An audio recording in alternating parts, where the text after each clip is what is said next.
epically long bathroom breaks. And I don't know what you guys are doing in there. I thought for a while it was porn, but then I realized there's like way bigger screens in other rooms and more comfortable chairs and like access to lube. Like, that's a bad porn experience. So I was just like waiting for like 30 minutes and messaging him like, studies like, you're gonna get hemorrhoids, do you want that kind of pain in your ass? And he was like, well, I moved in with you.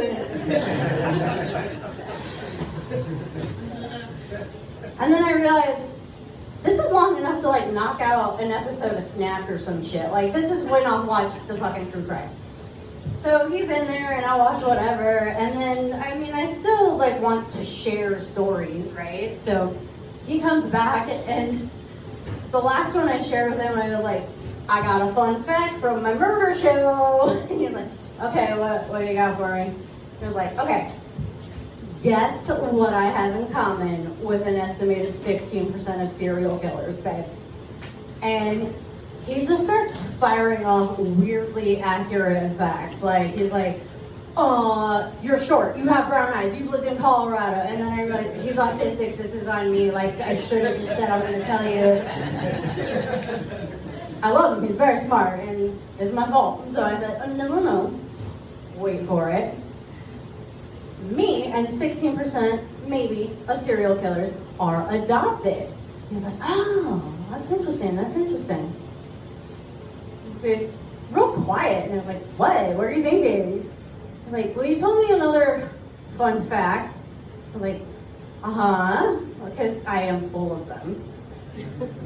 He goes, didn't you tell me that another fun fact about adopted people was like, you guys are more likely to experience depression and complete suicide? And I was like, yes, dude, you're such a good listener. Like, thank you. And he was like kind of quiet again. And he goes, babe, I don't think you know what fun fact means. All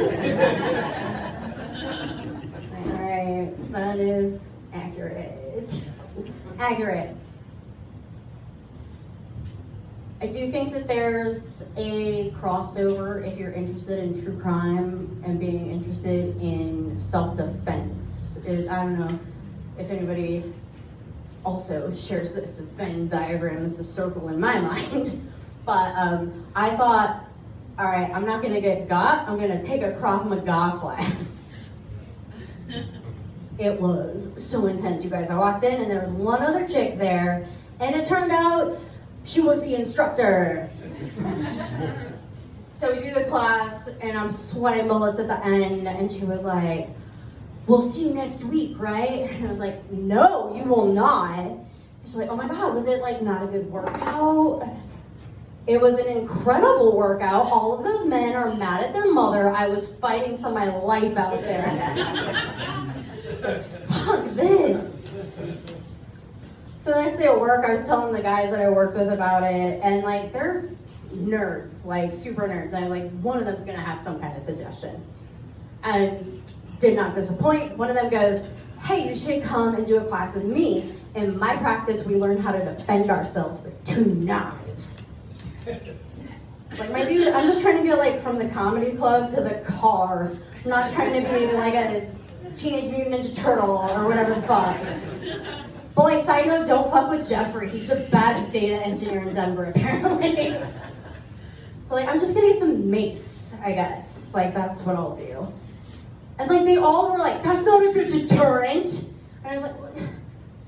I don't think any of you have been fucking maced. Like, that is not fun. And also, I can't like just manifest the best deterrent, which would be being a dude. So like, that's what I'm gonna go with.